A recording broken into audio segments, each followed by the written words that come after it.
वो ये तुम्हें समझ में आ गया होगा, hence W belongs to W परप।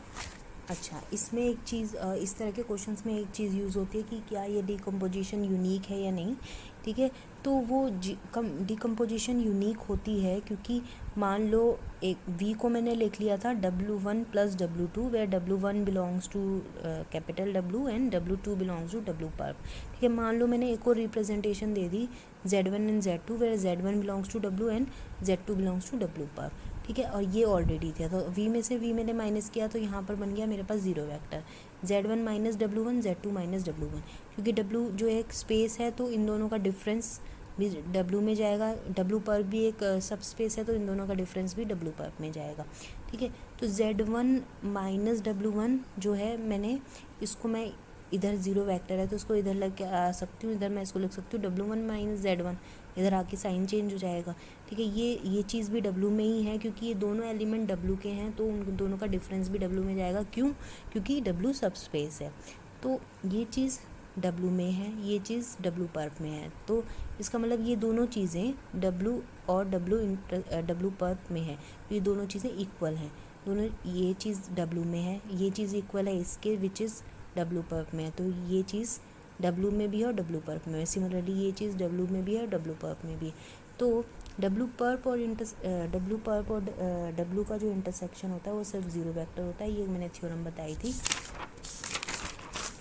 जो कि मैंने तुम्हें यहाँ पर बताई थी, W intersection W perp is singleton zero, ठीक है। और ये थ्योरम को मैं तुम्हें यहाँ पे भी ऑब्जर्व करा सकती हूँ। देखो, जब हमने W लिया था तो W ये था और W परप ये आया था, तो तुम देख सकते हो कि इनके बीच में जो कॉमन है वो सिर्फ ज़ीरो है। सिमिलरली जब तुमने इसमें लिया था, ये प्लेन आया था और यहाँ पर ये आया था सिर्फ, ठीक है। तो इनमें भी जो कॉमन है वो सिर्फ ज़ीरो वेक्टर है, ओरिजिन है। सो दैट मीन्स ये दोनों जीरो वेक्टर के इक्वल है। दैट मीन्स W1 जो है Z1 के इक्वल है और W2 जो है वो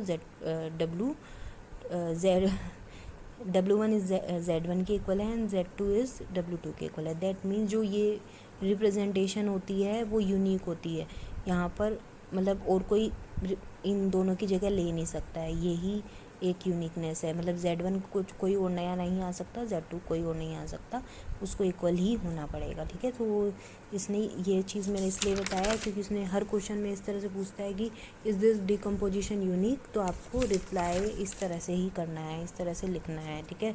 सो नेक्स्ट क्वेश्चन देखते हैं, नेक्स्ट क्वेश्चन में क्या कह रहा है।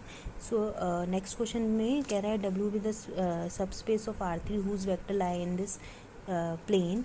V एक वेक्टर दिया है, प्रोजेक्शन पूछा गया है, डिकम्पोजिशन पूछा गया है, ठीक है। सो सेम सा ही क्वेश्चन है, इसमें भी हमें V गिवन था, प्रोजेक्शन और डिकम्पोजिशन पूछा गया था, W एक दिया हुआ था स्पेस, ठीक है, इस तरह से।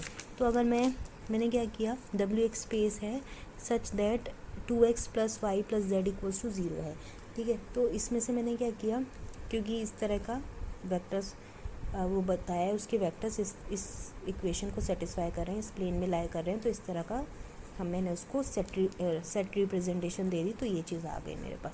तो z हो जाएगा मेरे पास ये, ठीक है। तो z की वैल्यू मैंने यहाँ पे डाल दी, तो x मैंने कॉमन ले लिया, y मैंने कॉमन ले लिया, तो इसका मतलब W is a span of this and this, तो ये मेरा x1 बन गया, ये मेरा x2 बन गया। तो अब ये क्वेश्चन मैं सिमिलरली ऐसे कर सकती हूँ जैसे मेरा एग्जाम्पल 3 था, तो ये अब तुम्हारा एक्सरसाइज क्वेश्चन बन गया है। और इसमें मैंने आंसर तुम्हें बता देती हूँ कि जो W1 आएगा वो ये आएगा और W2 ये आएगा, ठीक है। सो एक और रिज़ल्ट है, वो क्या कहता है, अगर प्रोजेक्शन थ्योरम में V को हम लिखते हैं W1 प्लस W2, वह W1 बिलोंग कर रहा है। चलो ये वाली थ्योरम नेक्स्ट वीडियो में करते हैं। Thank you.